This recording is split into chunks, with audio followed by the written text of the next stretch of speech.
ภิ𝗍 is the Dr. Doreen is an expert in autism. Doreen 𝗔𝗂𝗓𝗂𝗃𝗍. Dr. 𝗔𝗕𝗓𝗂𝗃𝗲. Dr. Doreen 𝗔𝗂𝗓𝗂𝗃𝗃𝗍. Dr. Doreen 𝗔𝗂𝗓𝗃𝗃𝗃 is a visionary in the field of autism. Now you can ask her questions on Ask Dr. Doreen.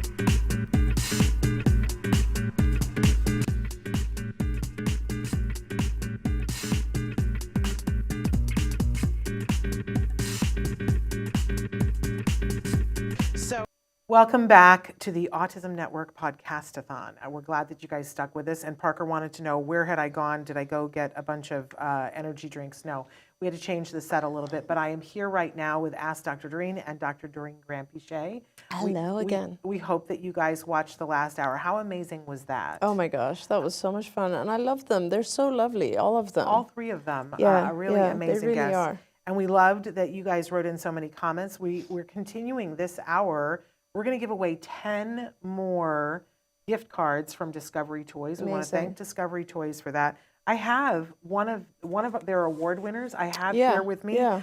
This is Family Talk 2, and they have so many great things. But this was one of the things that won an award a couple of years ago. And basically, it's a very simple thing, but it's a ring, and it's got questions on it that you can ask someone to be conversation starters. Yes. When you've got older kids and like grandparents are coming, there's one that's grandparents. They have several different versions of this. So I just turned to, have you ever stood up for something you believed in, describe the situation? And it's a great way to start a conversation as a family. We used to keep these in the bowl on the dining room table. I love it. As a conversation starter. So that's, and so many wonderful things. I really encourage you to check out our toy guide to see some of the winners from Discovery Toys. But better yet, when you win a gift certificate, go on their website and take a look around, because they've got some amazing toys. And we thank them for being a part of the Podcastathon and making it possible for you guys to win gift cards. Now, here's how this works. As we're talking and you guys are asking questions, we want questions and comments. So every time you ask a question or give a comment, you'll be entered. You'll get one ticket that goes into a hat for that winner. Perfect. We're going to give away 10 gift certificates in this hour, 10 $25 gift certificates. Now, if you already won in the first hour, you won't be eligible, but please feel free to ask questions and comments anyway. But we're going to continue that. We're not doing that every hour of the Podcastathon, but especially here at the beginning, we wanted to give away a bunch of those. Also want to remind everybody that we, every hour, the guests and hosts will have a charity that they want donations to go to. You and I feel very strongly about a very special charity. Autism Care Today. Yes, that gives grants for things that families need and ask for. Yes. And we both feel very strongly about functional communication. Mike Hipple was with us last hour. I don't know if he's still with us, but Mike is a very outspoken AAC advocate. Right. And so you will appreciate this, I hope, Mike, but we felt that we wanted to make sure that some more iPads got into people's hands. Absolutely. For functional communication. So we put our heads together and thought it'd be good if my head would be bald. You like how that works? We're looking for any opportunity.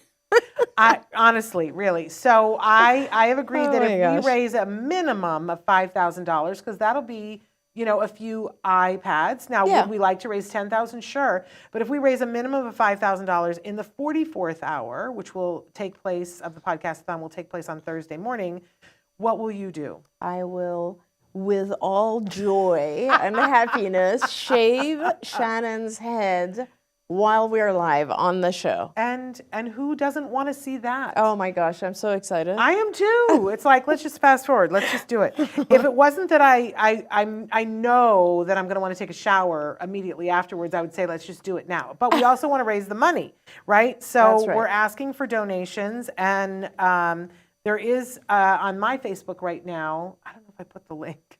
We'll get you the link. It would be a good thing if we got you guys the link.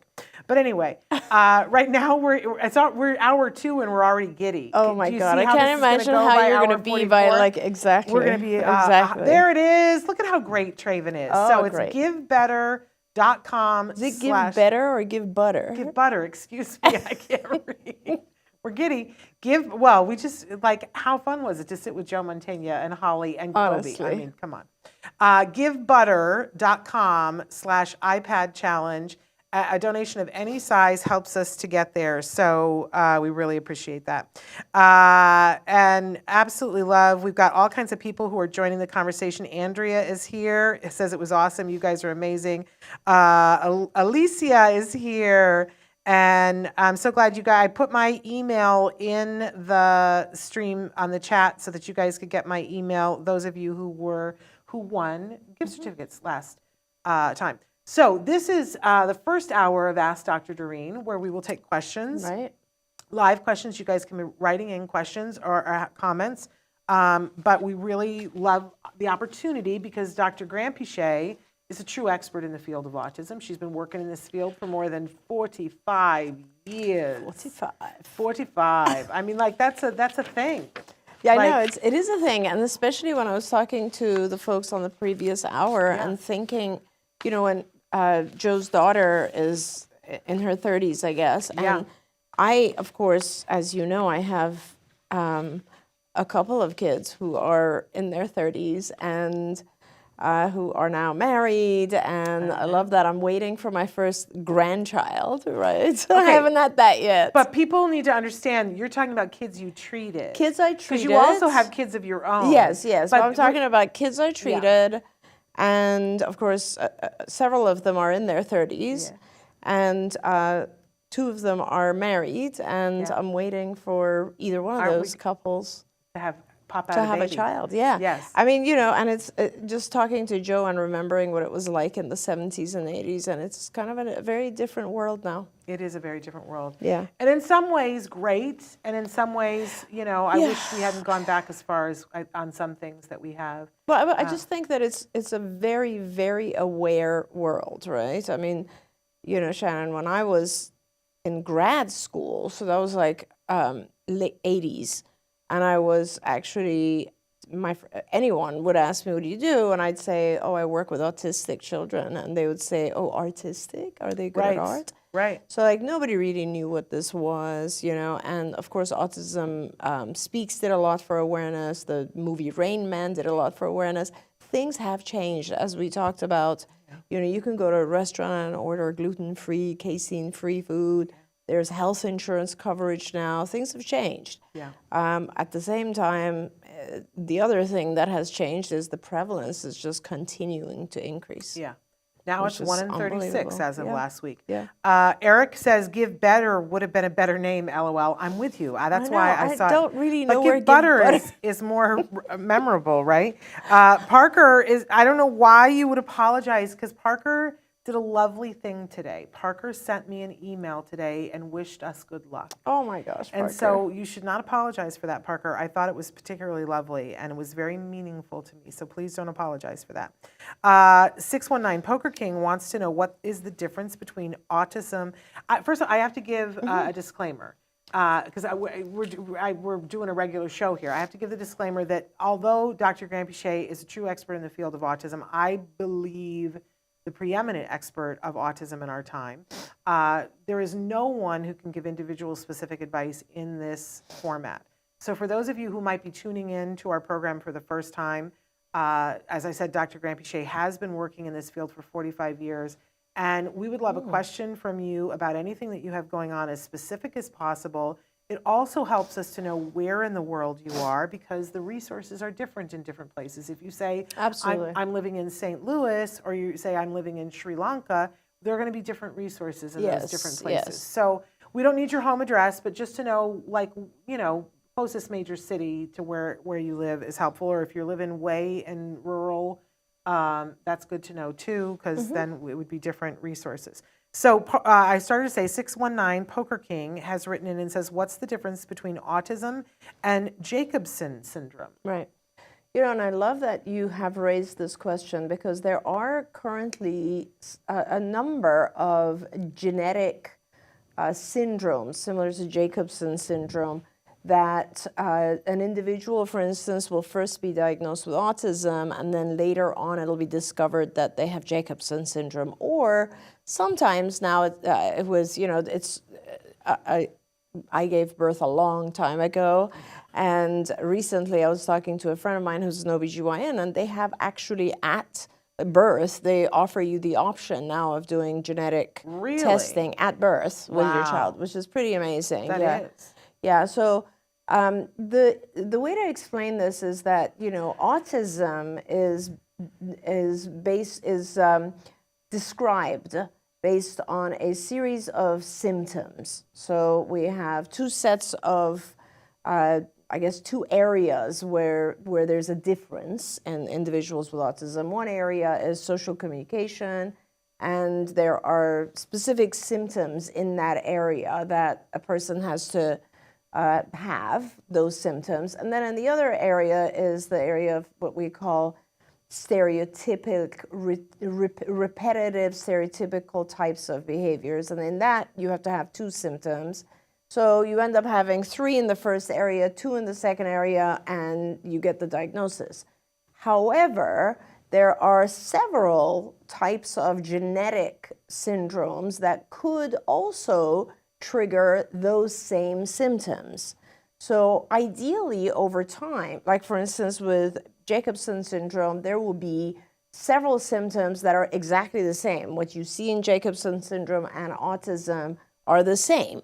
And there are other syndromes, by genetic disorders or syndromes, that have this overlap in how they are seen in their symptomology. The ideal situation, and what geneticists have been trying to do for many, many, many years, is to identify all the genes or gene mutations that go into the picture that we call autism.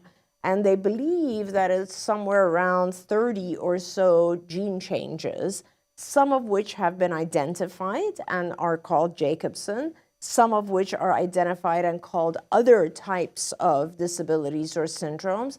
But so there's overlap. But remember, with autism, if it is a genetic syndrome, we don't know all of the gene mutations that lead to that picture. We just don't know them yet. If we get to a point, and there has been some, I mean, a lot of money goes into genetic research. So there has been some progress, not as much as one would hope. But so, you know, eventually, I think what will happen, and hopefully this gives you a better picture, is that we have this huge spectrum of autism. And I think what will eventually happen is we will have subtypes. And these subtypes, some of them will be genetic syndromes, like 𝗔𝗕𝗄𝗃𝗃𝗃. And there are other subtypes that are not necessarily going to be defined just based on their genetic composition. They might be defined on toxicity or on some other environmental cause. But that's kind of how they overlap. That's amazing. Thank you for sharing that. Sure. Amy wants to know, first of all, I want to say hello to Robbie in Brisbane, Queensland, Australia. Ooh, awesome. Who is here for her 24-year-old stepdaughter. I'm so glad you're here with us, Robbie. But Amy wants to know any tips on giving meds that need to be crushed. Right. My son is now gagging on the meds mixed with pudding. Yeah. I mean, eventually, our kids are super smart, right? Eventually, it ends up that they figure out this doesn't quite taste like what I wanted it to taste like. Can't get one past me. Yeah, you can't do it. So, you know, you can reduce the amount of the pill in the pudding. In other words, make it taste good again. Right. Or you can do what I suggest, which is actually to teach your child how to swallow pills. And that is not as hard as you would think. A lot of people think that's a super, super difficult thing to do. And honestly, it's not really. In fact, when we were doing this just as a specific service that we would do pill swallowing, we had found that even the largest, most obnoxious, like if you guys ever saw a pill cam, this is a capsule that is literally about like almost the size, half of my finger. It's massive because it actually has a camera inside it. And when the child swallows it, a gastroenterologist is able to actually take photos as the pill goes through the intestines. And we would take, you know, young children, 5 years old, and teach them how to swallow that monster of a thing. And the maximum time it ever took us to do that was around 70 hours. Okay. So it's not, you know, what you do is it's a shaping procedure, And honestly, if you have access to a behavior analyst, the BCBA, they should know how to do this, because it's similar to feeding, but it is, we have these specific kits that are multiple like sections, containers that have multiple sections, and it starts with something as tiny as a sprinkle. Yeah. All right? So it's just a tiny, tiny sprinkle, and then we actually order things that continuously increase in size. If you go on Amazon, you can even order different capsules of different sizes. Yeah. And then in order to make sure that the capsule is not too light, we would actually fill it with just, you can purchase also powder, which is similar to, like, let's say, almond flour or something like that. And so you have these capsules that, like, so you have the sprinkles, and then you have another thing that is, let's say, the size of a split pea or a lentil or something. And then you just have, you know, bigger and bigger sizes until you reach that capsule size that you need. And you will have the child put the object on their tongue, give them a glass of water, and just go on with it. What we tend to do is we make a huge fuss with our kids. And I guess the only beneficial trick to this is that if it's and just when a child learns to swallow, and if they just put the item in the middle of their tongue, it will go down if they're not anxious about it. So that's why you start with very, very small things and make sure the child's very successful. There's one pointer that is helpful. If it's a tablet, have the child put their head back. If it's a capsule, have their child put their head forward. People don't realize that, but capsules float on water. So when you have water in your mouth, it's better to put your head forward because it'll go back down easier. Other than that, you just shape it and you do a gradual thing, and that way you can get to have your child swallow pills, which is so helpful. Like, I had so many parents tell me that it would take them, you know, an hour extra in the morning just getting their child to take these pills. I used to have the mortar and the pestle, and I would be in there grinding up the pills. It's so hard. And it was one of those things that it seemed like it was completely insurmountable, that we would never get to the point. And then it seemed like it was a blip in time. It was about a week. Mm-hmm. And then suddenly he was able to take pills. But I want to make sure that we stress, too, that every time that they do it, you're keeping it low-key and not, you know, getting them all nervous about it, but we have to heavily reinforce You have to reinforce, of course. So, like, as soon as they do it, you really want to, like, give them a spoon of some form of ice cream or something that they are allowed to eat, but that they adore, you know, their favorite reinforcer. Well, the famous story was the family that lived in Orange County, and their daughter's favorite thing was to go to Disneyland. Mm-hmm. And they started the pill swallowing thing, and they said, you know, we're going to do, and she was a little bit older, and they said, we're going to do this one and this one, and then when you're able to swallow your actual pill, the minute that you do that, we're going to go to Disneyland. And everybody around them was like, you know, what if she does it at a different, like a time? They were like, no, it's so worth it for our lives. And the day she swallowed that pill, it was like the car was already packed. Mom knew it was kind of coming that day. Yeah. And they got right in the car and they went to Disneyland because it was that big of a deal for them. Yeah, it is. It's important. You know, that they were going to do that. So, okay, Parker, I just adore you, Parker. Parker says, here's a question I want to ask. I'm going to start the question session with a bang. All right. What are some resources on dating? As you know, I'm 25. I'm jealous of love. A friend with higher support needs is getting married in September legally. How can I find the one? I am afraid of either getting taken advantage of or being treated as someone's I did good project. Oh, wow. I know. Basically dating me because it makes them look good in front of their friends' family. I would have asked this weeks ago, but now is the best time as any. Please help me. That's an amazing question. Parker, you are an amazing individual. You always ask great questions. You know, I don't know exactly where you live, Parker. Unfortunately, there are not enough resources across the U.S. for bringing people together. I mean, there's online dating, which honestly, I have so many people that I know who complain about, like, just social, you know, like on the online platforms. Maybe we can look for organizations where you are that would just provide you the opportunity, because I'm going to tell you a little bit about some of the stuff that will help you, but I think the opportunity is important. Now, I would say this to my son, so I'm saying it to you. You have to find people by doing things that are your favorite activities to do. Try to think of hobbies that involve more than, they're not isolated hobbies, things that you would do alone. Like, for instance, if you like art, try to go to places where people are doing arts and crafts, like an art class or a drawing class, or even like places where you can produce clay stuff. Yeah. Or if you like sports, try to get engaged with physical activities, or going to a gym is often a place where people find each other and begin to talk.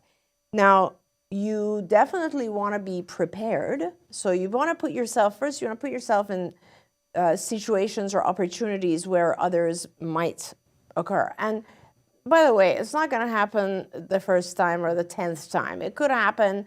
You got to keep going, and my advice is to try to focus on enjoying yourself rather than just focusing on, oh my God, I've been doing this 10 different times and I still haven't met anyone. Enjoy yourself. The more fun you have, the more likely others will be attracted to that, because you're enjoying yourself, first of all. Secondly, prepare. Like, think of some questions that might be openers. As when Shannon was talking about this thing, I was thinking, oh, great, this is like so great for some of our kids who have social anxiety, right? So think of some things that might help you just open a question and practice them with someone who's a friend or mom or sister or cousin, or someone, a female, who can tell you, oh, that's a good way to open the conversation. That doesn't feel odd. Something like that. And actually, not just openers, but have enough questions to be able to dialogue for a little bit, right? Not a lot, just a little bit. And then perhaps a way to offer your own personal information or ask for the other person's personal information, and, suggest perhaps an activity. This is why it's good to start with activities that you're interested in, because if the other person is there, they're interested in that too. Right. And you might be able to meet up again in that class. Now remember, it could be anything. It could be an art class, a language class, a music class, some hiking group. It could be anything, right, where other people are there. So all that, so prepare and find the opportunity, prepare. And the fears that you have, just realize that because you have those fears, you're aware. You don't have to be afraid of someone taking advantage of you, because you're aware.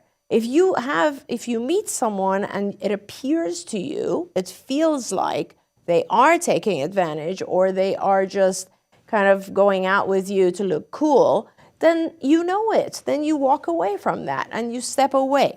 One thing that's really important, Parker, is not to let any fear stop you from moving forward. That's all. It doesn't matter how many times you fail. It doesn't matter how difficult it is, as long as you keep moving forward and don't let fear paralyze you, because that's the biggest mistake we all make. Amazing.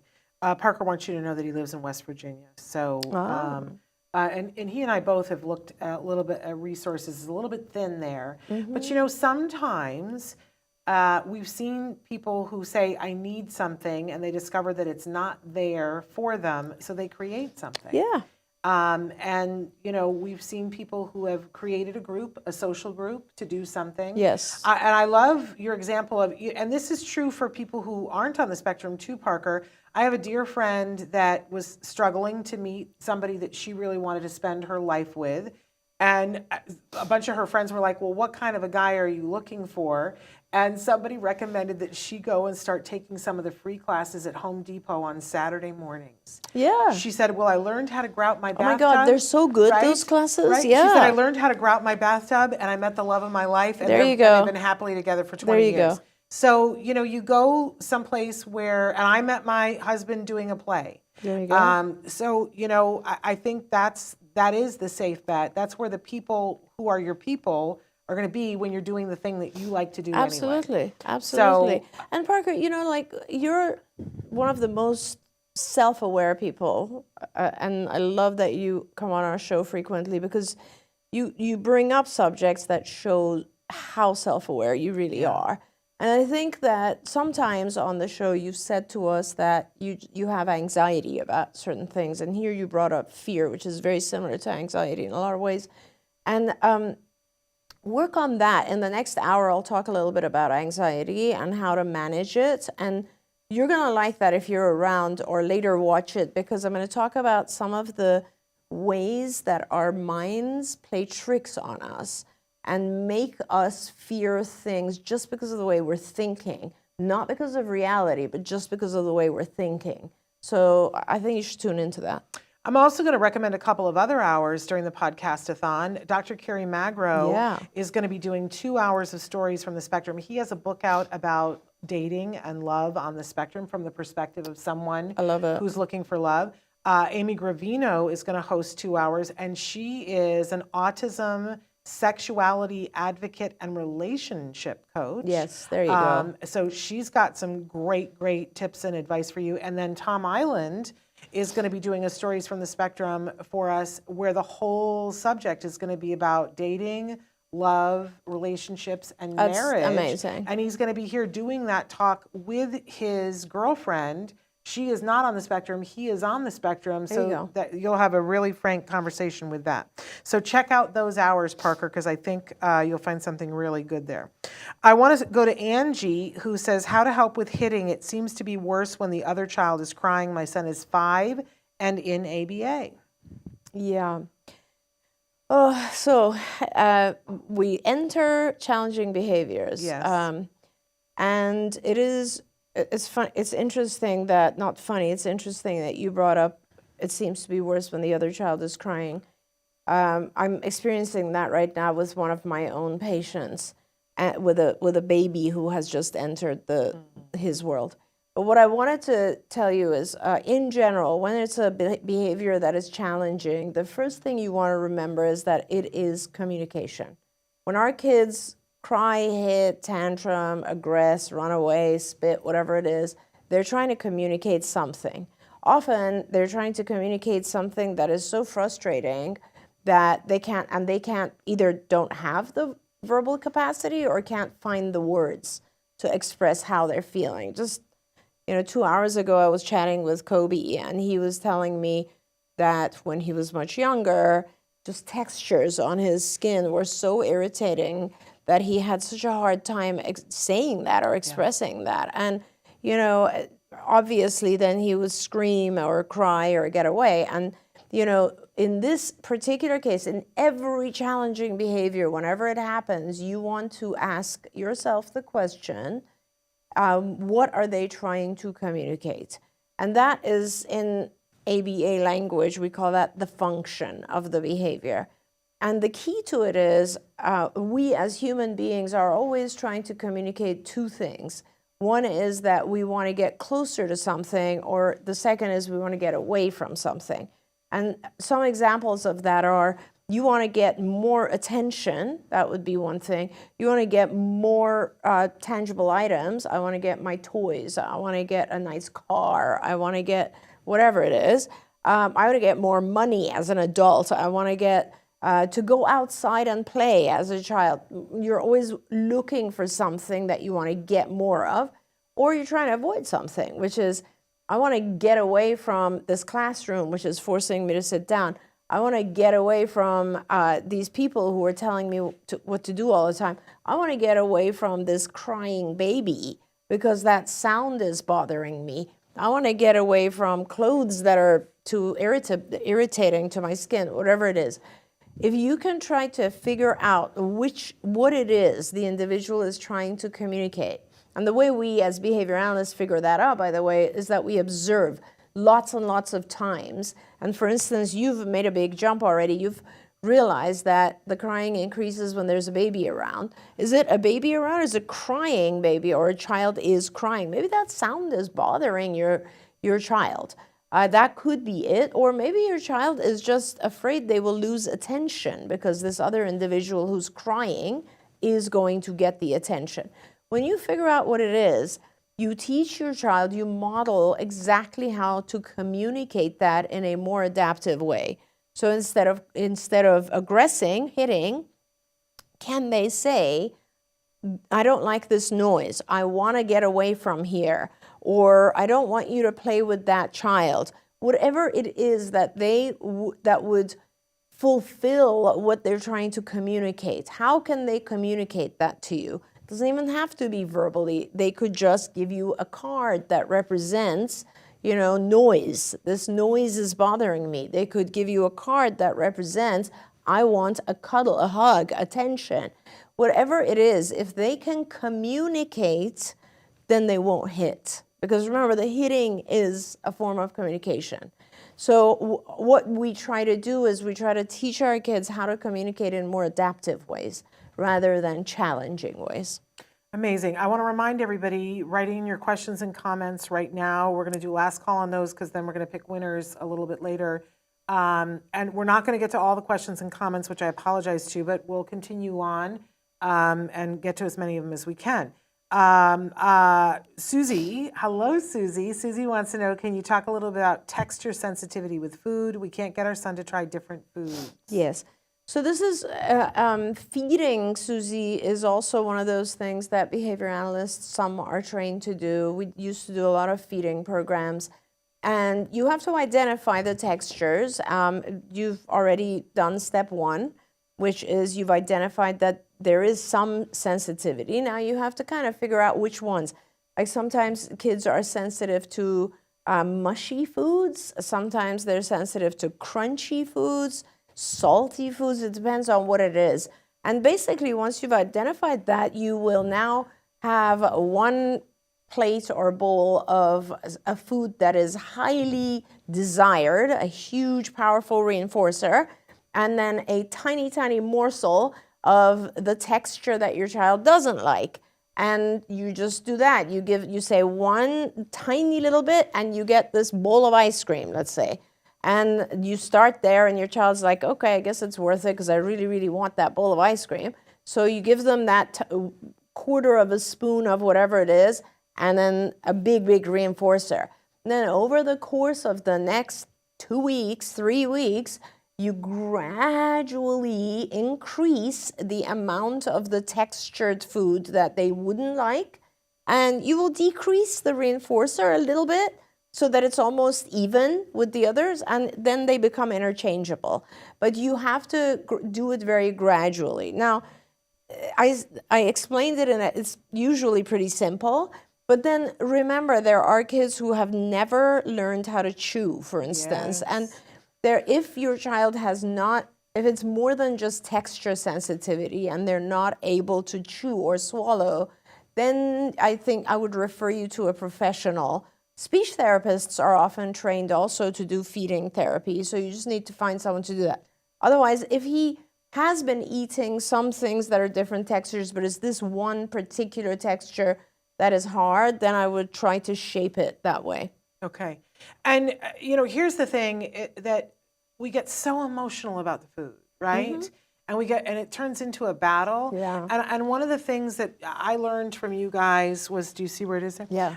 One of the things that I learned from you guys is that I needed to get unemotional about some stuff. Yes. And that there wasn't an argument, there wasn't a fight, that I could just say, so, you know, would you like to have this ice cream? As soon as you have this one little tiny taste of it, you can have the ice cream, and then I'm done. Yeah. I don't need to belabor it. I don't need to beg. I don't need to cajole. And you know, our kids are so sharp. You know that sometimes, like, they pick up on our energy and go, okay, this is a non-negotiable thing. Right. And if you're all hysterical and saying, please, please, please, then they will. Oh, I love how our kids, when it's not your kid, when it's your kid, it's a whole other thing. It's amazing. But our kids get hysterical and they will gag, and some of them will make themselves throw up, and it turns into this whole Emmy award-winning performance, right? And you just don't need to participate in it. It's just this is what's here, and if you don't want that, then you're not going to have that, and that's just all that it is. But you can have it.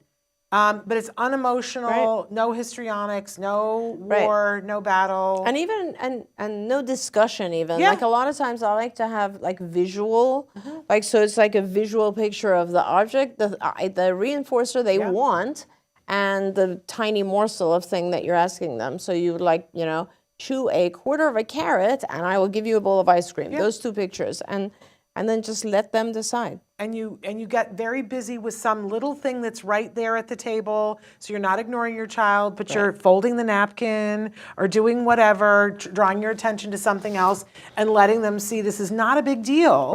Right. But when you do it, then it's a big deal, and then you get the big reinforcer. That's okay. right. I want to get to, we've got a lot of people writing in about body changes. Bear started it by saying, good evening, I'm the father of an autistic child. My oldest son is 12. We're living in Las Vegas, Nevada. Are there any books on body changes for this age level? I've been racking my brain. Yeah, I'm not sure there are. Well, there's a need. Somebody needs to fill that need. Absolutely. And maybe there are. And you know what? We'll look. And if we can find something, then we will shoot you an email if you send us your email. Yes, absolutely. I want to get or to if maybe some of our viewers have an idea. Yes, write things in. I haven't scrolled down enough to see. Maybe somebody did. NJZ says, we have a 3.5-year-old that does 40 hours a week of ABA therapy. Good on you. My wife says that biomedical treatment is essential for recovery. How important is it, and is it a good investment for us as parents? What a great question. What a fantastic question. You get a gold star, NJZ. And thank you for throwing that question at me. Yes. Because honestly, it's like I love the opportunity to be able to talk about this. So biomedical interventions could be the key to the success of your child. They could be. Not every single child needs biomedical interventions, but a lot of kids that I've met have benefited from biomedical interventions, and I'll tell you specifically what I'm talking about. So, for example, a large percentage of the children that I meet and diagnose and treat have gastrointestinal issues, like they have bloating, they have reactions to certain foods, they can't digest, sometimes there's diarrhea, sometimes there's constipation. That in itself is something that's very disturbing to anyone. And if your child is going through that experience, for example, not only are they struggling and possibly have pain, but they're also not really digesting their food properly. There's not enough nutrition getting to their brain. When there's inflammation in the GI tract, the immune system is mostly in the GI tract, so you're going to affect their immune system. That issue needs to be treated, because then you have a child who doesn't have reactions to food, doesn't have bloating, doesn't have constipation or diarrhea. They're feeling better. A lot of times this kind of thing also affects their sleep. So they might be sleeping better. Or say you just have a child who has sleep disturbance or this difficulty. That has to be treated.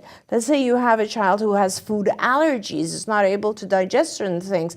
If you don't figure out your child's food reactions, when your child eats particular foods, like let's say anything with gluten or anything with casein, just as an example, could be corn, could be soy, whatever, they'll eat that thing, and the protein, that protein, like casein is the protein in dairy, will break down kind of halfway. When we break our proteins down, they first break down into peptides, and then they break down into amino acids, and then the rest of our body can benefit once they're down to the level of an amino acid. If they don't, if they break down in the chain of peptides, then those peptides can also cause havoc. They can leak through the gut lining, they can give our brain different messages. In fact, we've found, research has shown that gluten and casein peptides can mimic endorphins. So they can affect the brain the same way endorphins would. So our kids are kind of like tuned out or zoned out as if they've had alcohol, for instance. Speaking of that, another thing to find out, obviously, from a biological perspective is if the child has yeast issues. Some of our kids do. And if they do, that's going to definitely cloud their thinking. So for me, being able to figure out the biomedical issues is step one. Because if you do that, and if you're able to keep your child medically stable, healthy, and that means they're sleeping well, they're not ingesting foods that are affecting their brain in a negative way, then they can really benefit from ABA, because now they're fresh, awake, learning. I mean, imagine if you yourself, for instance, had a food allergy and they gave you that food and then they wanted you to do 40 hours of ABA. You'd lose your mind. So we want to make sure that our kids are feeling as good as they possibly can when we give them all this ABA so that they can learn more. That's kind of, and then that being said, I've also had kids who did not have any of these biomedical issues, but it's definitely worth the evaluation. And the field of biomedical is so large. I mean, there's so many different things to try. So Amanda wrote in and said, I noticed as my son's spontaneous language and conversational skills are increasing, his speaking in Mandarin has decreased. It's probably about an 80% decrease in just a few months. For me, it's a win, but what does this say about him and what's happening? Also, she wants us to know that she is doing biomedical interventions.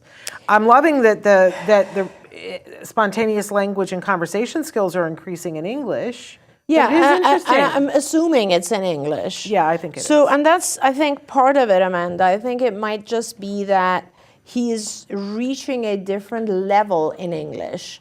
And maybe there's a lot more conversation going on around him in English.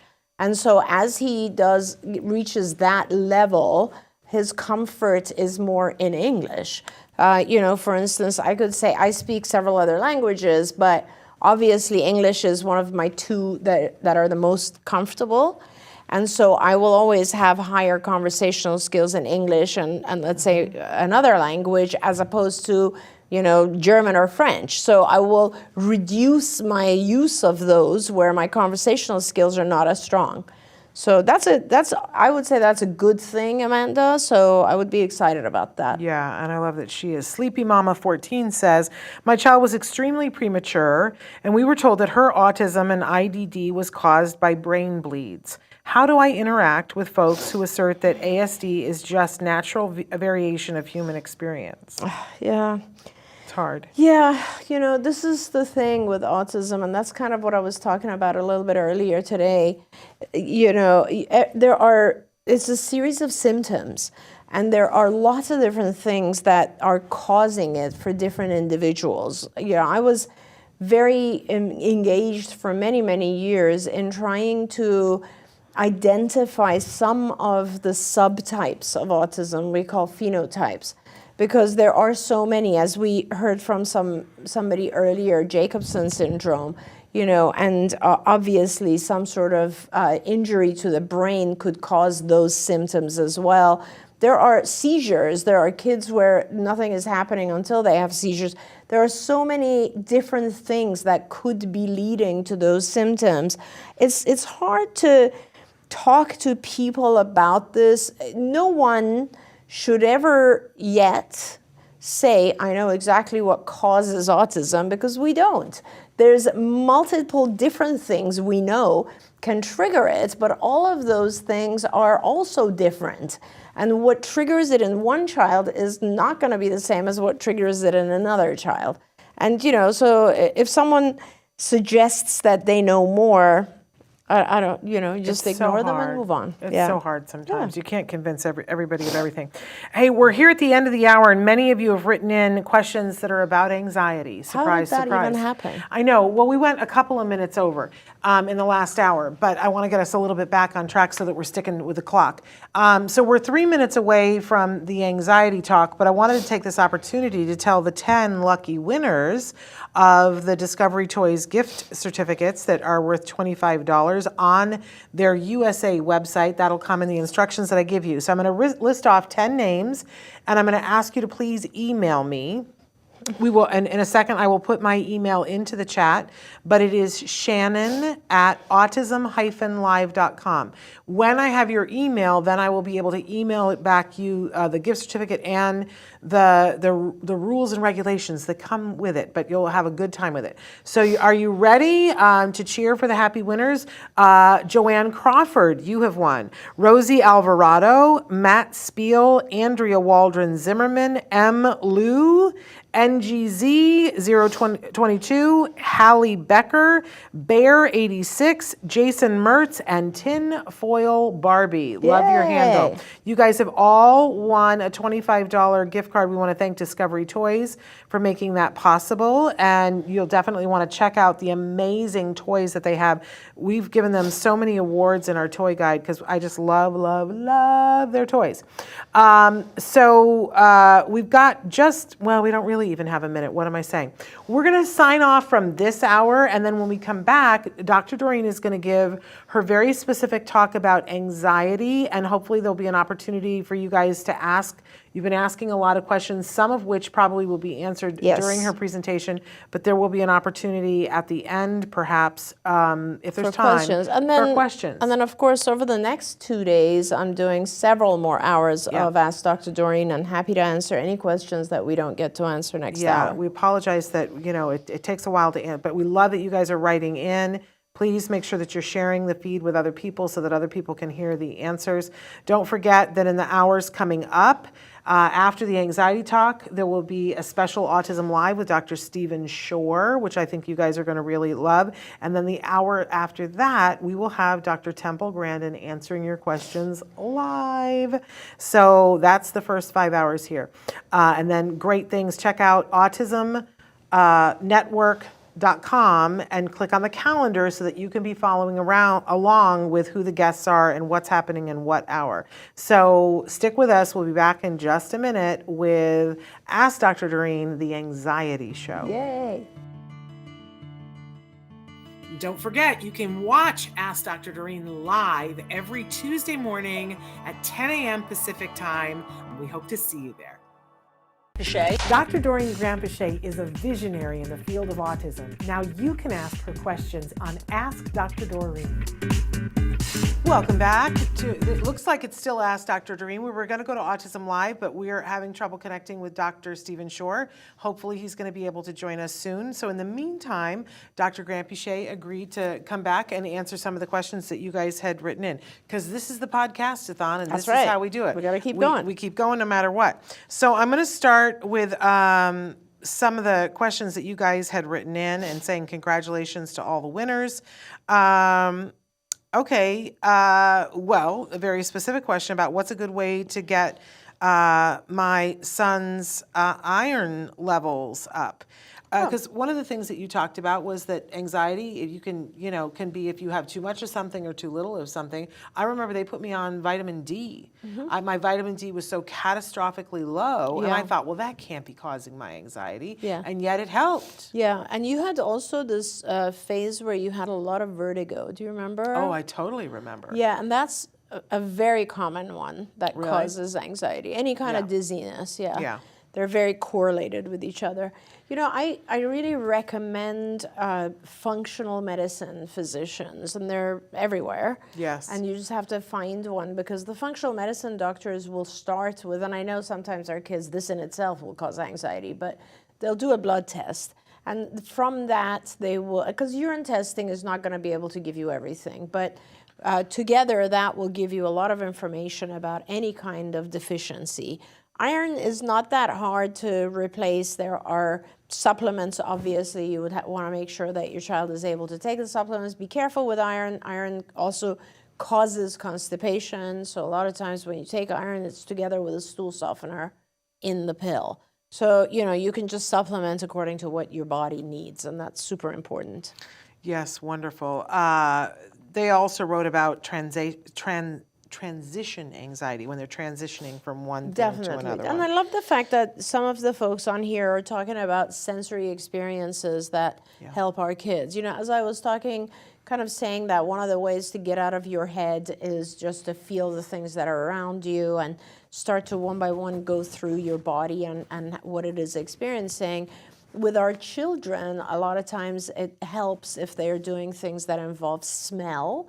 Definitely. Smell is, in fact, one of those that a lot of people have found really, really affects memory. Like, you know, smell is very closely associated to various experiences and memory. Like, it evokes memory. In both a good way and a bad way, In a right? good way and a bad way. So if you can establish routines or experiences that are wonderful for your child and pair them with a particular smell, that smell in the future will cause comfort and happiness and will bring about some of the positive emotions that you paired. This is why a lot of us love candles that smell like candy cane because of Disneyland, because of places where we were kids. We would go to those places, it was just heaven, and we paired it with that smell. I am not going to make a Gwyneth Paltrow joke. I'm just saying. Pamela Elmore says, this is so good, thank you. Will the slides be available? I appreciate this information so much. And you had said we could Absolutely, we can make those available. Of course, we will provide you all the slides. Okay, Joanne had written in while you were talking about some of the cognitive distortion and things of that nature and says this works with the higher functioning kids, which is kind of what you had been saying before, that if there's the level of understanding to be able to cognitively look at it, that's absolutely true.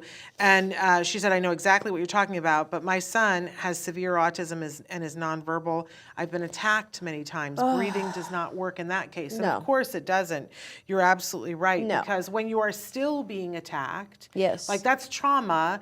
And so anxiety because of trauma, if it's still happening, is an entirely different kettle of fish. Now remember, anxiety is a feeling, right? Anxiety is a feeling, and as we said, it is usually a feeling of apprehension. In other words, something bad's going to happen in the future, right? What you're going through is trauma over and over and over. So you're essentially habituating your body to trauma, and you're saying, oh, this is just going to be part of my life. It shouldn't. You need to really focus. There's no need to focus on the anxiety. Your anxiety is a normal response to what you're experiencing. You need to actually go in and try to figure out how you can gain support for the hitting. And remember, we're talking again about challenging behavior, and every child will stop those challenging behaviors if they're given a different way to communicate whatever it is. So that's where your focus needs to be on doing a functional analysis of the hitting and getting help for that.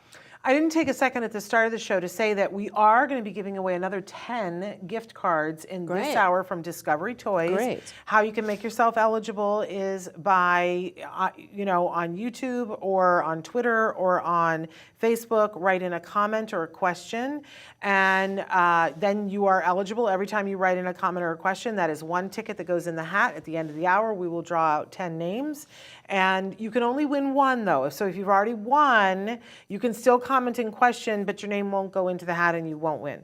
But be very happy that you've won a Discovery Toy gift card. We love Discovery Toys. They've been very generous with us for the Podcastathon.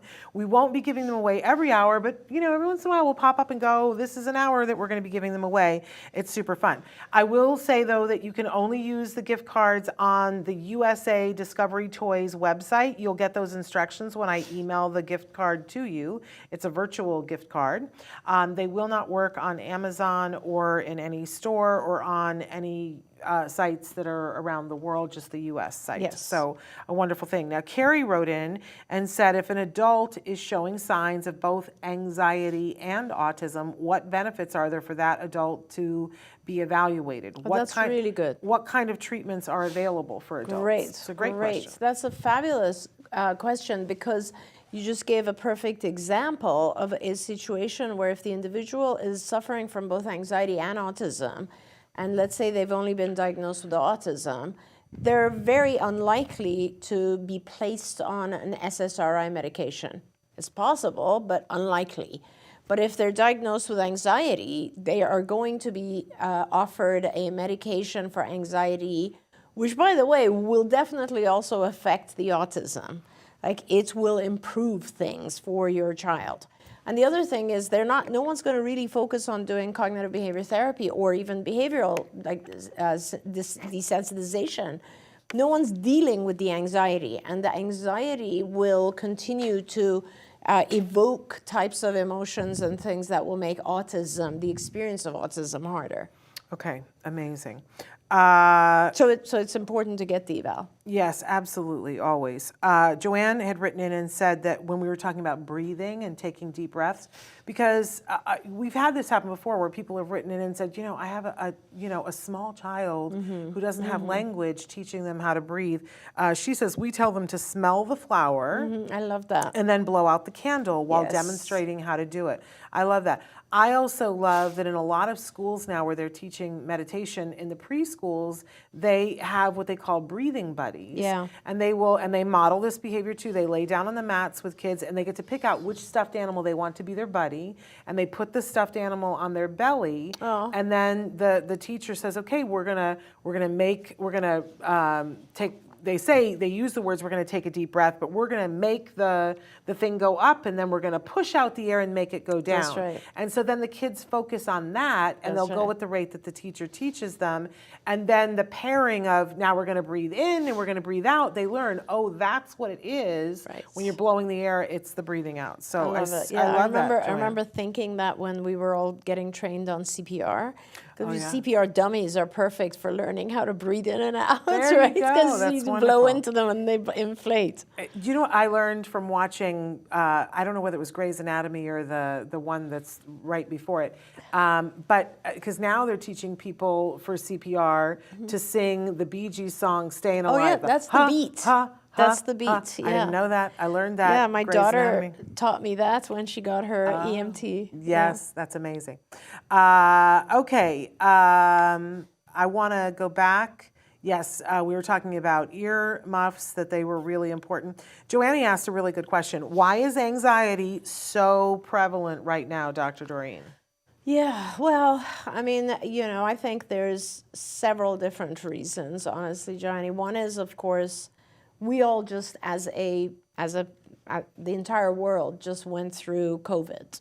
And a lot of bad things happened during COVID, right? A lot of people were ill, a lot of people passed away. I mean, it was probably, I would say, the beginning of COVID was one of the highest periods of anxiety globally, right? I mean, it was unbelievable, a pandemic, but it was kind of like, what is this? Yeah. And for those of us who have lived through other viruses, they were never as big as this, right? I mean, we've been through several Not in our lifetime. Not in our lifetime, right. So if you go back to the Spanish flu, it probably was. But in our lifetimes or in the last centuries, it has been a long, this was a global anxiety-evoking event. And it lasted for a long time, and it therefore kind of generalized to other things, right? So now, if you think about it, if someone has gotten chronically ill, they will always ask themselves, I wonder if it was from the vaccines that I got. Mm-hmm. Or, in fact, someone the other day, I said to someone, I hadn't even thought about this, but someone, I was mentioning that autism has increased to 1 in 36, and they said, oh, is that because of COVID vaccine? And I said, actually, this is pre-vaccine. This is 2020, early 2020, right. So we'll just have to see what happens after this. But, so that's another source of anxiety, which is always apprehension about the future. The other thing, of course, is, you have a cough or someone out there coughs, and everyone is immediately like, oops, what's going on? Yes. So like we've been taught to be hypersensitive. So, and COVID had multiple other things that happened. Obviously, people lost jobs, people lost money, people lost their homes. And of course, those types of conditions that are very real will cause also a lot of fear and anxiety. So that's also another part of what is happening. But I think also overall, like we talk about how anxiety is very correlated to serotonin, right? I mean, every medication for anxiety is to regulate serotonin. And our neurotransmitters are heavily impacted by the food we eat. And, I am a big believer that unfortunately our food source has become very toxic and it's not really providing the nutrition that it should anymore. And part of that is also that it is not regulating our neurotransmitters appropriately and causing all sorts of issues and illnesses. Anxiety is just one of them. And I don't know a single soul who hasn't been experiencing some pretty big anxiety in the last couple of years. And people are managing it in different ways. But when I saw the definition that you gave, I was like, everyone. It's pretty everybody much I all know. of us. Everybody I know. Yeah. Amy wrote in and said, over the past year has been a tough time. Yeah. We are working on teaching my nonverbal 16-year-old how to communicate his feelings without being aggressive. Yeah. It's a lot. It's very, very hard, and especially when your child has hit 16 and they're nonverbal, they are prone to become frustrated, and when we are frustrated, we tend to have challenging behaviors rather than express ourselves. I mean, think about us. We have language, we have very advanced language, and when we're frustrated, we tend to yell at each other, right? We yell, people will cuss, like whatever. I was just at a wedding, as you know, and there was like a fight broke out, a physical fight. Oh my goodness. And you think to yourself— You left out the headline when I asked you how the wedding was. I know, but I'm just like, you think to yourself, like, adults fighting? I mean, it's so, but that's what we do. People do that when they're very frustrated. And so with our kids who don't even have the ability to express themselves adequately, it is just something they're more prone to do that than to use words. I really, I guess the message I want to get out there is that you should be getting help. There's medical insurance that covers ABA, and a lot of ABA folks will be able to help you with managing those challenging behaviors. This is one of those things that's really important. There are so many people in need of support and help, and behaviorists can really help when it comes to just making sure that your child learns a different way to communicate.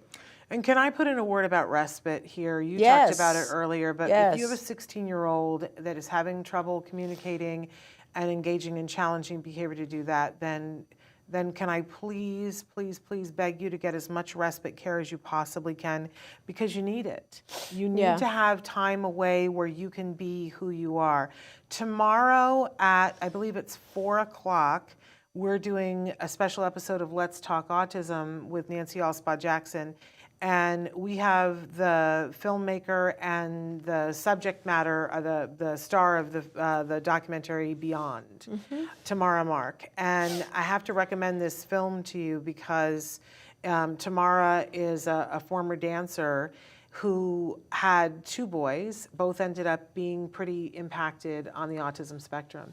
And it is one of the most raw depictions of what it is like to live in a home with these 2 amazing souls who are struggling to be able to communicate, and what they do, and what this amazing, I mean, this woman needs to be nominated for sainthood because she brings her dancer soul to her children and can communicate with her children, but it's a lot. And the movie is about the fact that it's a full-time job for her. Absolutely. And in it, you know, she talks about I every once in a while I got to step away, but the planning that has to happen in order for her to step away is tremendous. Yeah. But it's worth it. It is worth it. It's important to do. What is it called again? It's called Beyond. Beyond. And it's a really beautiful feature-length documentary. Is it available now? Or? It's in film festivals right now, but I can hook you up. Okay. And for all of you, we'll ask the director tomorrow will tell us about when and how you can watch it. They're doing showings different places right now, but it's really a beautiful, a very important film in my opinion. Absolutely. I hope that they're going to enter it in the Academy Awards now that we know how that works now. Yes. We didn't know before how that worked, and now we know how that works.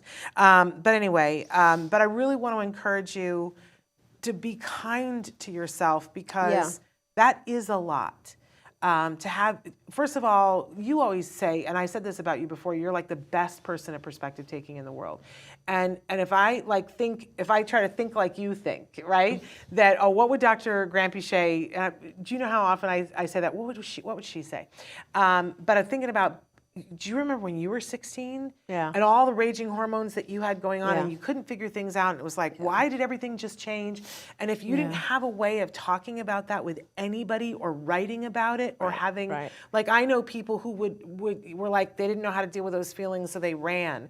But you know, I used to love the Waltons. And in the original Walton movie, he journals, and it's in the original book, he journals about, I'm 16 years old, and my body is growing, and I feel like maybe I'm going to explode. Yeah. And it's very honest and raw about what it feels like to be a 16-year-old boy. Imagine if he didn't have that outlet to write. Yeah. What that must be like. Journaling is a very, like, respected tool in therapy.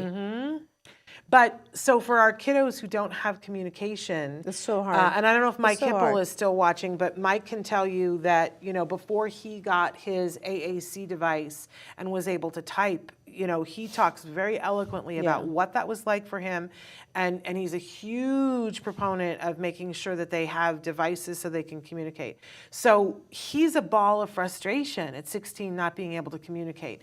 But that's hard for you to be there with. And you're going to need to take some time away. Yeah. And that doesn't make you a bad parent. That will actually make you a better parent if you give yourself some time and space to remember who you are aside from being your child's parent. It's that's so hard. important. It's so hard, right? But It really is. It's sending you a hug. Yeah, it's Sending just you a very hug. difficult. 2008, R.A. Fix wants to know, and I'm not familiar with this book. They want to know, what's your opinion of this book, Teach Me Language by Sabrina Freeman.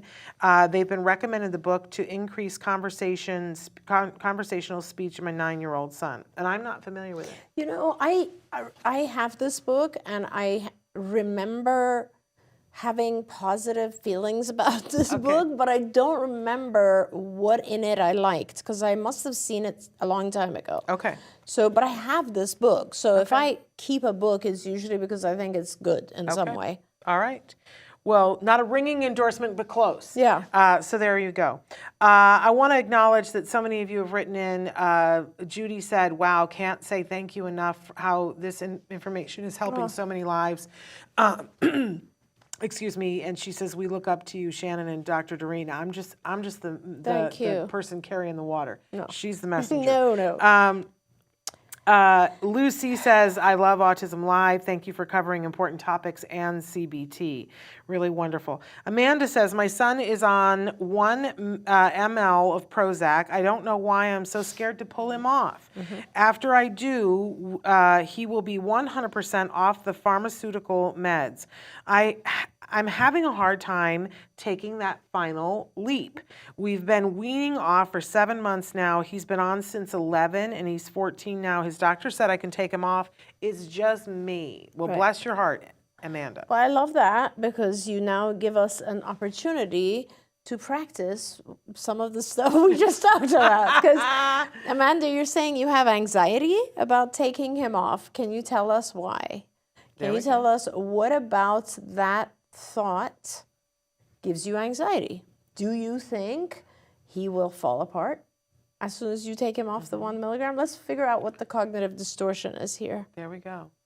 And sometimes just pulling it out into the light is really, really helpful. Yeah. I don't like elevators, and there was a time and a place when we were moving offices, and we'd been in a building where we were working on the 2nd floor, and Dr. 𝗃𝗄𝗃𝗃 came in and was so excited and said, "Oh, we're moving to a new building. It's so great, and wait till you see." And we're on the 18th floor, and I said, "It's been lovely working with you. It's been nice knowing you."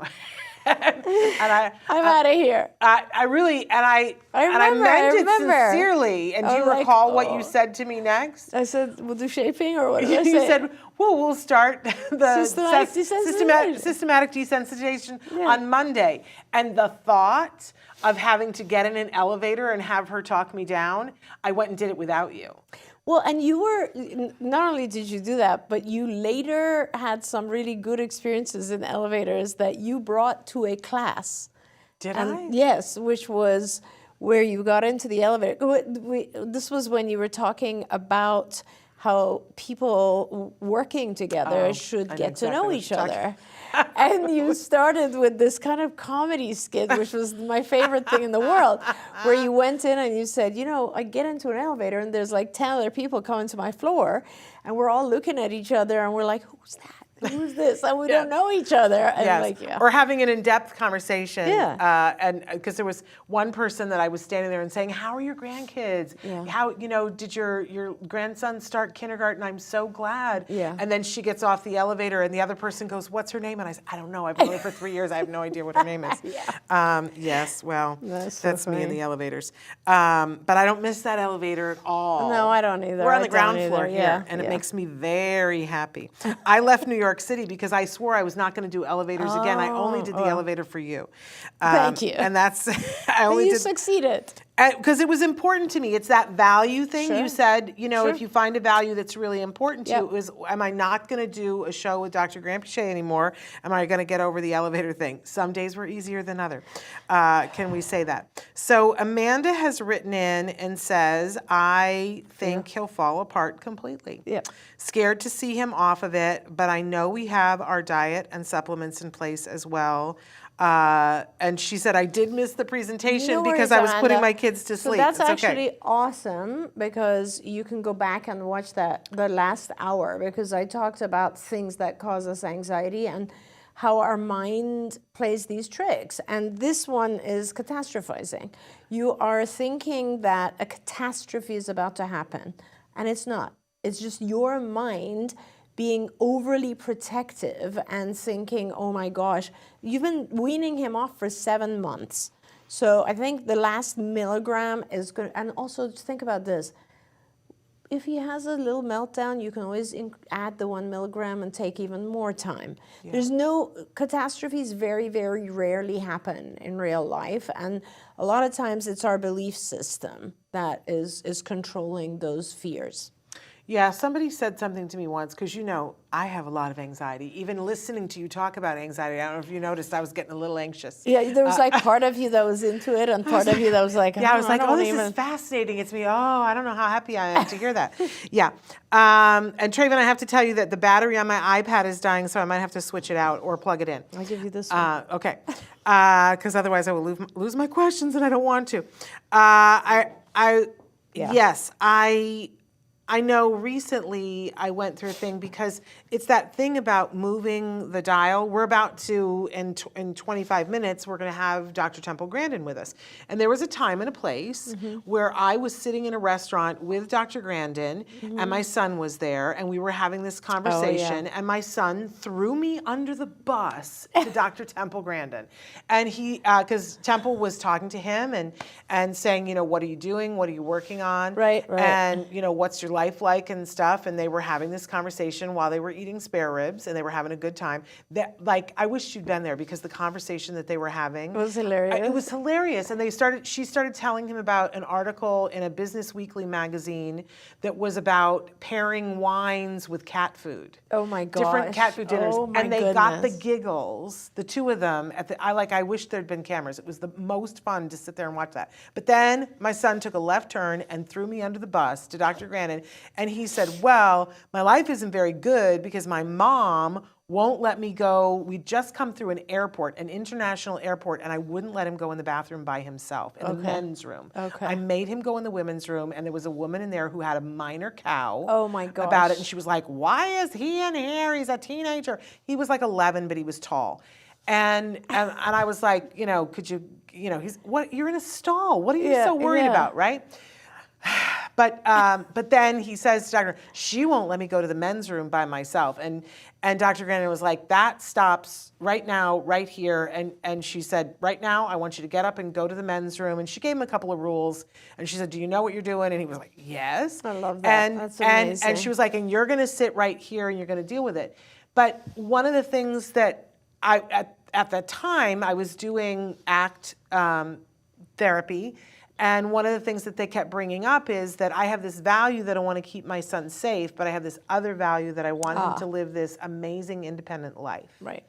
and that the two go like this Yes. sometimes. Yes, yes. And that I have to recognize and be aware of that and Yes. say, okay, recently I couldn't even have imagined this when my son was 4 or 5, that after his finals, he went away on a ski trip to Big Bear with like 5 of his friends for 3 days before Christmas. Yeah. Someone sedate me. I was like, you're going to do what? Yeah.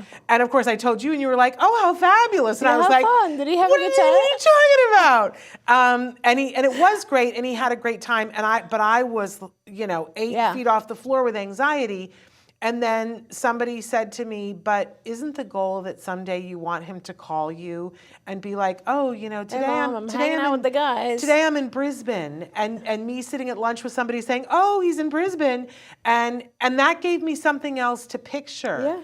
And the only way you get there is but you have to keep moving the goalposts. So. Amazing, Amanda, that you've recognized that you've done all the work and that now now it's you. You're having the anxiety. Yeah. I think that's half the battle, right? It definitely is, and it's really all about, like, when Amanda goes back and looks at this, the last presentation, it's really, it changes your life when you have the ability to start analyzing your thoughts. And this is actually, it's very interesting, something 𝗃𝗶𝗃𝗲 said that I said to you later. I said he reminds me of someone else that we both know. And it's because of that. It's almost like he is analyzing his thoughts and what he wants to try to get through as he's saying it, which is what makes it very hard for him. And he was saying that it's like I'm thinking as I'm speaking. I experience that when I'm in like a different language, like a foreign language, because you have to pick your words, right? And you're not fluent. It doesn't just fall in place. So you kind of have to figure out, how am I expressing myself here? And you're also thinking.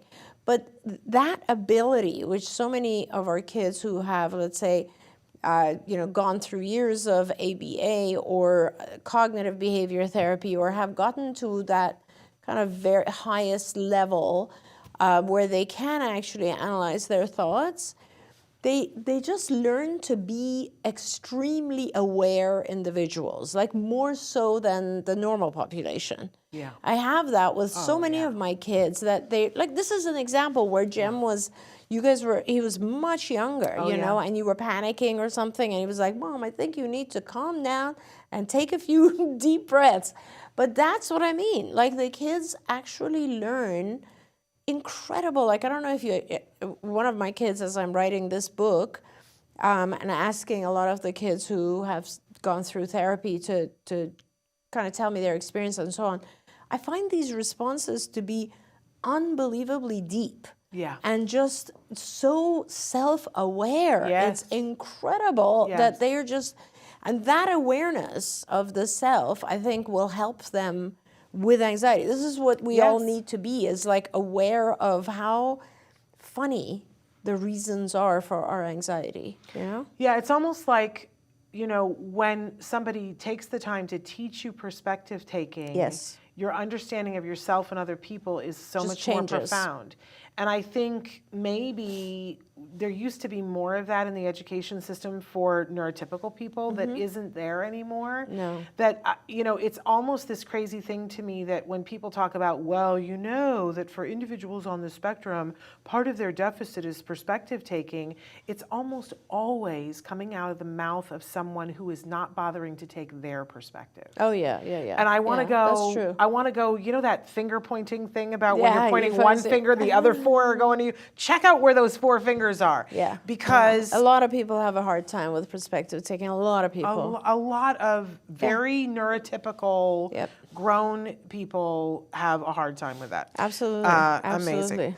I also want to acknowledge our journey, Cameron's New Life says, I know if it was not for both of you, my son would not be where he is today. Very grateful. We're sending you a hug. Thank you. Absolutely sending you a hug. Lucy says, can you provide more information on sensory therapy? Temple Grandin mentioned this during a short video during the break. The sensory therapy was in addition to ABA and OT. Also, would sensory therapy be a part of OT? What does sensory therapy consist of? I think, I mean, and I'm not sure because we weren't listening during the break. What? I know which clip it is, though. Okay. And is she speaking about sensory integration or? Well, there was a study that came out about, I don't know, 8 years ago that talked about sensory integration therapy and how it could be very effective used in conjunction with ABA. And it was something that she was talking about a lot at that time. Then, as happens with all things, a bunch of people hung out a thing saying, I do sensory integration therapy, and they weren't. Yes. And so Temple talks about it less, I think, only because, not that she doesn't support what the original study said, and I don't want to put words in her mouth, but there are a lot of people who say that they're doing sensory integration, and it's not what was the study was shown to be effective. That's very true. That's really very true, because I have observed a lot of occupational therapists, you know, and it's interesting because in this part of the world, like ABA is primary in general. Yes, yeah. In other parts of the world, occupational therapy is primary. Oh, India, yeah. A lot of the Middle East, it's all about OT. And some OT folks are trained in sensory integration. And let me just explain that, you know, we know very little about sensory integration. But what it is we're talking about sensory dysregulation to begin with. So individuals who will experience either too much of something or not enough of something. And I loved that 𝗃𝗏𝗃𝗀 was also talking, almost, I use those words so often that it is about how they perceive the world, how the individual perceives the world. And, you know, I always talk about visual input and how they see things, how they hear things. He was also adding how you sense things on your skin and textures and so on. And sometimes it's funny because he was saying, I loved my conversation. If you can't tell, I've referred to 𝗃𝗏𝗃𝗀𝗃 like 10 times today. Well, he was so inspirational. He's awesome. And he was just talking, I mean, I feel like I learn the most when I have conversations with individuals like him. Yeah. Over all the years, I've learned the most from my adult kids because they just tell me so much. But, you know, he was saying that when he was younger, sometimes certain clothes would feel like sandpaper on his skin, and that over time he got acclimated to it, and it doesn't feel that way anymore. That means that particular sensory sensitivity gradually regulated itself, so that over time he no longer has that strong reaction. And that could happen with auditory, visual, you know, auditory integration therapy. Was the goal of it was to integrate sounds so that you are not just hearing those extreme sounds.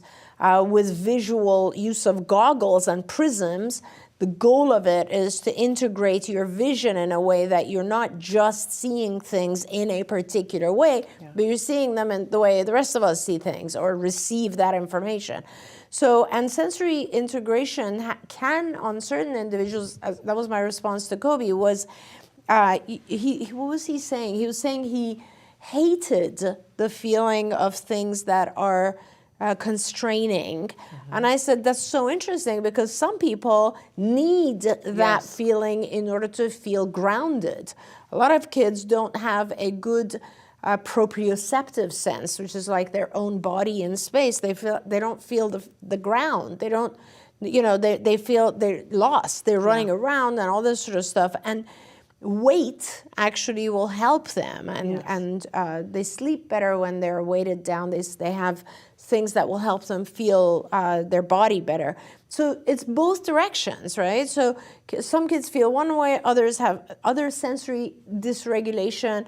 And these activities some of the activities that are in sensory therapy or sensory integration can upregulate you and others can downregulate you. So I find, for instance, if I have a child who is extremely hyper, there are certain activities where I can actually, like for instance, if I roll them in a blanket, if they're tightly rolled up, it will help them down-regulate and it will help them calm down. Same as when you see children who really, I have a child right now who if he just missed about 4 or 5 days because he had a rash, he missed 4 or 5 days of swimming. And let me tell you, his behavior was black and white, so like completely different. And now we're back to swimming again, and swimming has such a huge impact on regulating his senses. Other activities might upregulate you, for instance, playing with rice or beads or putting your hands inside those things.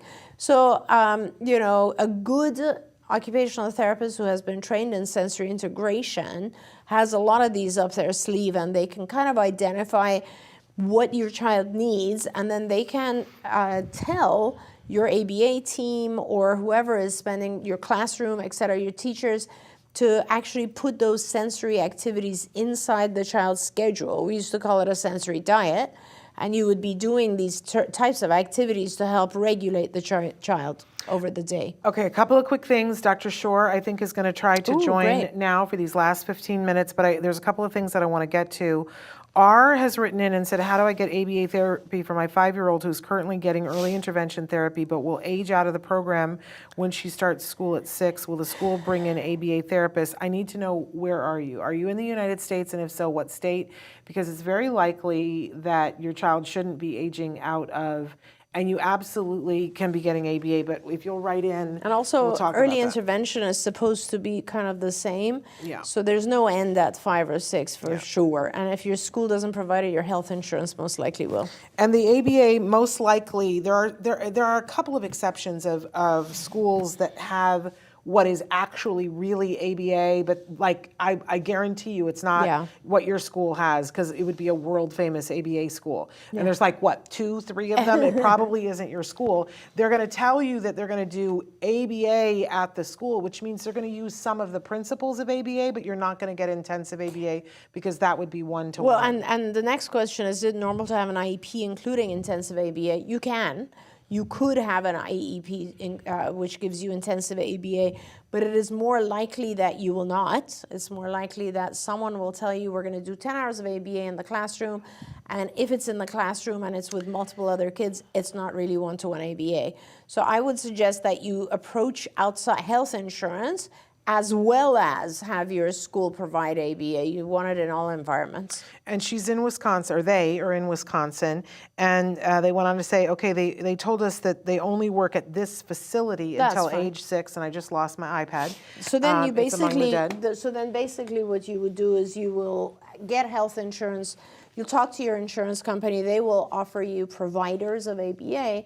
You will contact those folks and get started. And by the way, if they take too long, go back to your insurance, because they're obligated to have contact with your child, usually within 30 days. Yes, there is a phrase that every time we talk about it on the air, people kind of lose their minds over it. But because so many people post-pandemic have been told, oh, you're on a waiting list, and it's like a year later and they haven't started services. And you do need to call your insurance company, and you need to say that this is a denial of access to care. I'm going to say that again slower. A denial of access to care. Yeah. And you will notice that they'll be like, hold on a minute, and suddenly you'll be talking to somebody else, and suddenly they'll be like, well, we might have to switch your provider and da-da-da-da-da, because it's illegal to charge you a premium and then say we don't have somebody. And by the way, this isn't just for autism. This is if you're having a pain in your hip and you've been referred to the specialist. This is for your mom who has Alzheimer's. This is the story across the board that people are being told, well, we don't have somebody for you to see for the next 6 months. Well, then they have to pay for somebody else.